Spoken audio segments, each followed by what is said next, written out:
Boas palavras para um bom dia.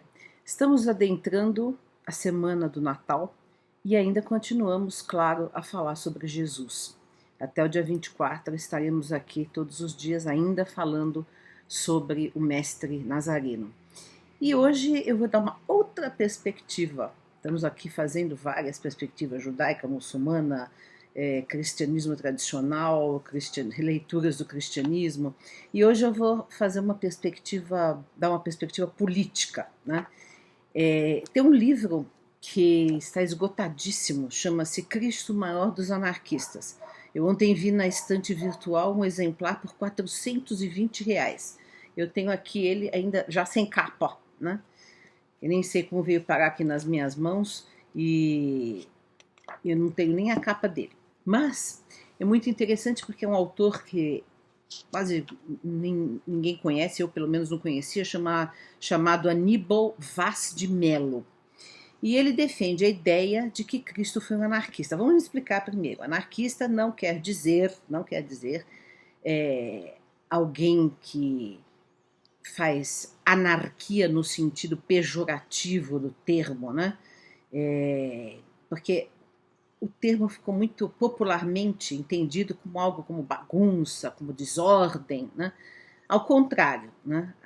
O anarquismo propõe uma ordem mais natural entre as pessoas, não sujeita ao Estado, à igreja, às instituições.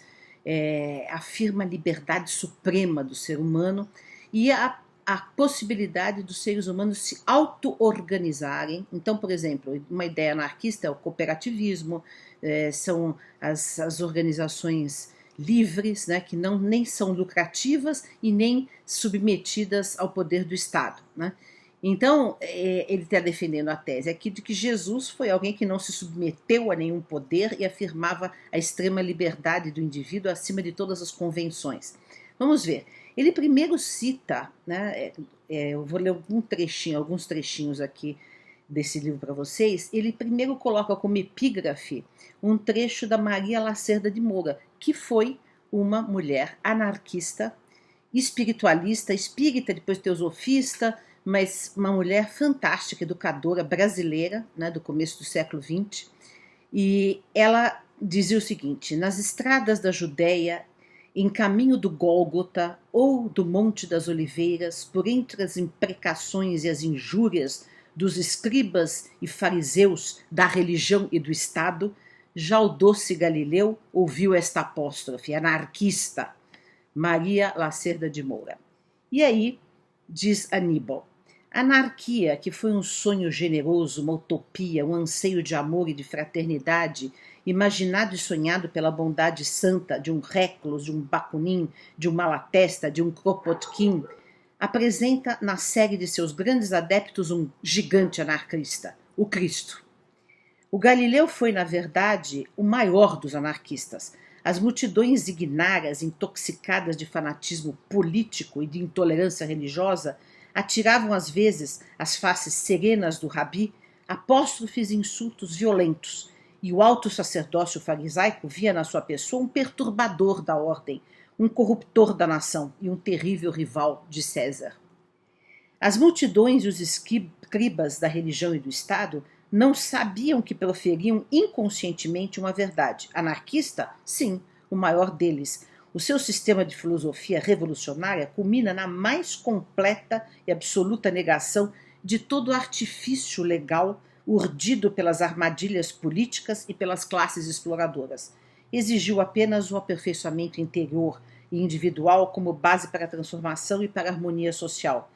Depois o evolver moral e espiritual a que chegará o grande e inconfundível profeta, dispensava para sua conduta e para a norma de sua vida as leis mesquinhas, codificadas pela ignorância e pela perversidade dos homens. O seu anarquismo, tomado essa palavra no seu mais amplo sentido etimológico, pairava muito acima da estreiteza dos credos políticos e sociais, das religiões, das filosofias e de todos os dogmas e tabus da fé intolerante. Homem livre, desertor, social, anarco-individualista, estoico, Cristo desprezou as leis pequeninas dos juízes e legisladores do Estado para acatar tão somente as únicas leis verdadeiras, certas, eternas e infalíveis. as leis naturais, as leis da harmonia cósmica, né?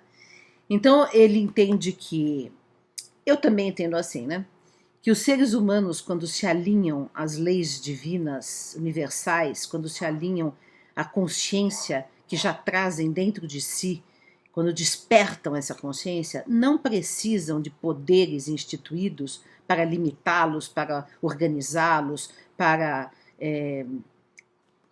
colocar exército e polícia em cima, né? Ou seja, essas instituições de violência só existem para defender o interesse dos mais fortes. Essa é a ideia do anarquismo, né? Então, seria necessário, possível e maravilhoso se os seres humanos despertassem essa sua divindade interna para se organizarem livremente, sem poderes que os oprimam e que exerçam essa ditadura contra a sua liberdade individual, mesmo nas melhores, entre aspas, democracias. Sempre há um poder que obstrui a liberdade humana.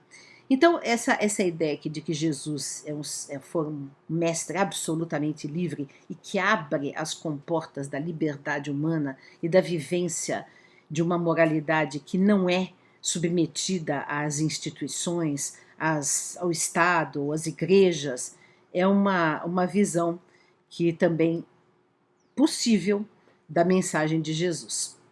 Esta foi, então, a nossa perspectiva de hoje, a perspectiva anarquista de Jesus, e foram as nossas boas palavras para um bom dia.